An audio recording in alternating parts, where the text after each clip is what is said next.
Hey, what's up my friends? Welcome to my YouTube channel. My name is Victor and I help people navigate through their awakening process. And today I'm going to answer a question I got, and it has to do with attracting a high vibration romantic partner. And this person was a bit conflicted. They said, on one hand, I don't want to force it or interfere with the divine unfoldment, we'll say. So I'm a little bit apprehensive to go on dating sites and so forth. But at the same time, nothing's really happening. So do I wait and attract it? Or do I go and manifest it and make it happen? I don't want to. She feels there's that conflict. So essentially what I'm going to address is that conflict, that what is it? Do we just let go and let God? Or do we go and get and go and do and be proactive and action oriented? What's the best way to attract that high vibration partner?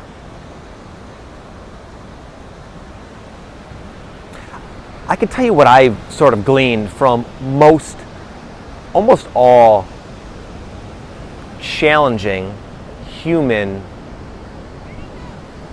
challenges, situations like that. Finding a partner, finding your purpose, creating a long-lasting, fulfilling, satisfying career, having good quality relationships, being happy, that kind of thing. I find that we're sort of born into a state of mind that is looking for the way, the answer. Is it black or is it white in this case? And it's always, I'm finding, not like that. It's not, do I wait or do I go and get? It's both. It's a balance. It's up to you, it's up to me to be that co-creator and be present to know when to do what. There's a time to be bold and action-oriented and go and get what's yours. And then there's a time to be more flexible and take time to sit and gauge how things are going and be patient before you act.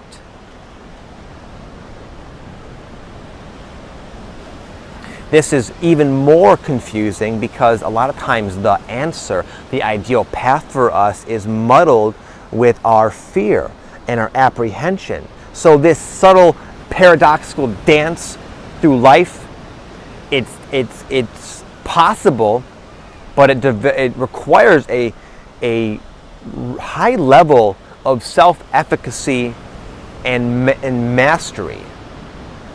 And just the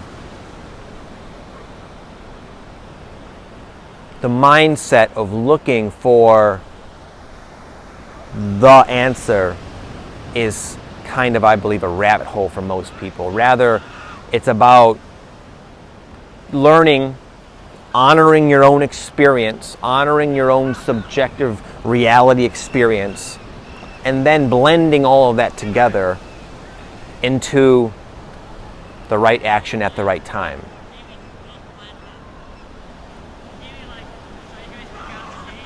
I would do both if I were you. I would take action on building myself up so I'm the best I could be. I would put myself out there, maybe go on the dating sites or whatever, because again, it's both. You give yourself more opportunity to allow and receive when you put yourself in situations where there's more of a likelihood for those kinds of things to come your way. I would not just sit on my couch and watch The Secret and think about a partner and then expect them to knock on my door. I'm not implying that you're doing that, but that tends to be kind of the mindset I do hear quite a bit. I'll just trust the universe. Good, you should. But you need to trust yourself as well.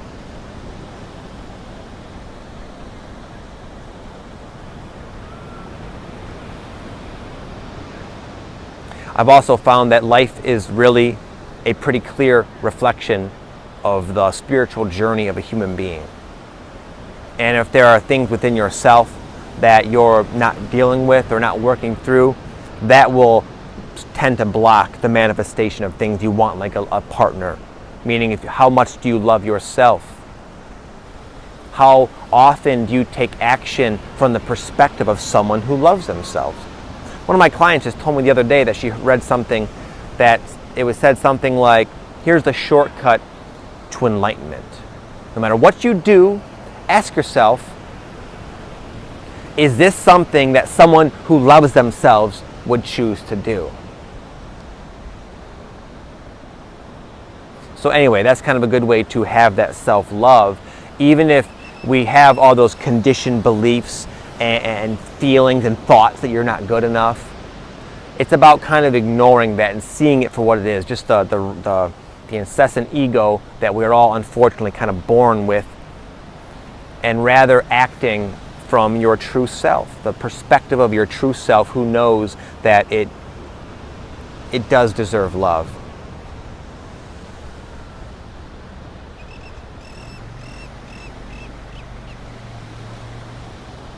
I found it worked both ways for me.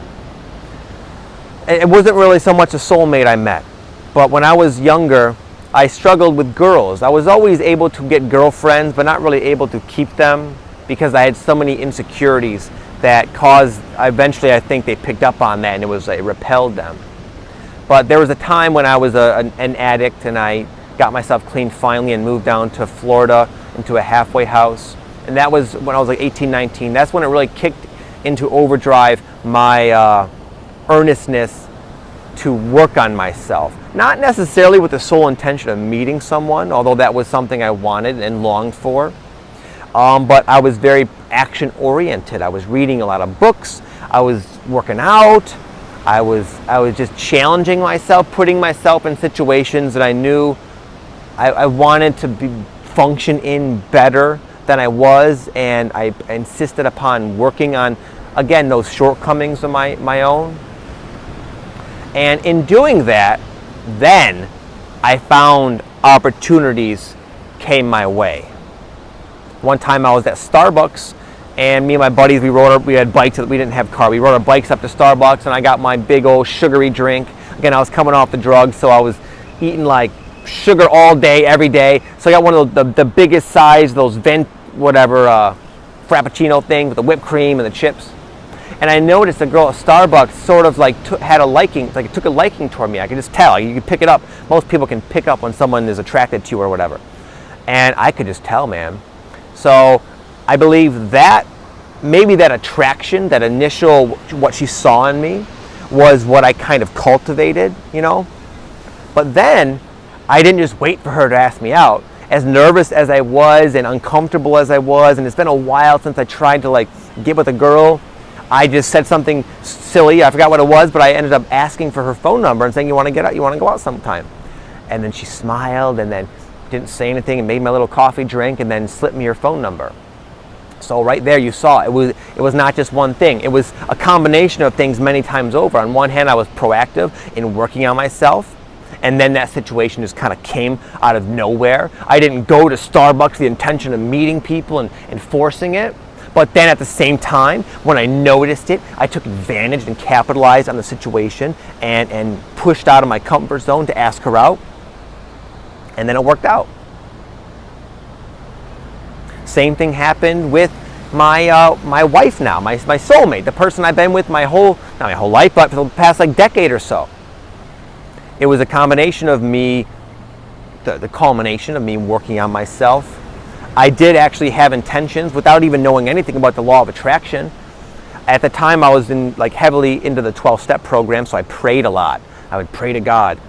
And I prayed for my soulmate to finally come. I said, I'm ready. I was lonely because I had moved home from Florida to my original hometown, Michigan, and I didn't have my big support group of all my AA friends. I was kind of like new. I was going to the new meetings. It wasn't the same. You know, I missed all my friends.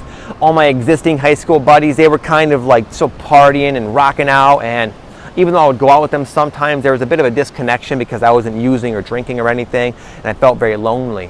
So I said, you know what, I really want to meet my companion because I believe it's time. I believe I put in the work, and I kind of expressed all this out into the sky one night looking out my window. And then not too long after that, it just sort of happened. I went to this new meeting, And I sat at a table, and the meeting had already kind of gotten started, and this gorgeous woman, this girl, just walked in, and out of all the different tables, there was only one seat available, and it happened to be right across from me, and it's my wife now. And at first I was like, oh my goodness, this woman is so attractive. I didn't even think about asking her out. But then, ironically, as the divine orchestration continued to unfold, I found myself leaving that meeting, and now it was a big meeting, probably 100 people or more. And I was just sitting out there, and I noticed, and she just happened to be like hanging out right by me. And I asked her if I could bum a smoke, even though I quit smoking. That was sort of a stupid decision, but anyway, I wanted kind of a chance to talk to her. And then I had that same sense, like this girl's kind of into me. And then a couple meetings later, I ended up asking her out, and you know, it went on from there. But again, it was that, I believe, not just random, not just an accident, that happened. I set the stage for it, and at the same time, though it happened, I displayed initiative and didn't allow that opportunity to pass me by, which I very well could have. Again, it's that subtle, paradoxical dance. Anyways, that's my take on this whole how do I attract a soulmate sort of situation. And hopefully you can take something out of it. It's what worked for me. And again, it's what's worked for me and been reliable for many of the challenging life situations and desires I've had. I found that it's always a blend. There's no one answer. Okay, I'm gonna bounce. Have an amazing day. Thank you for watching. I will see you guys soon. Namaste.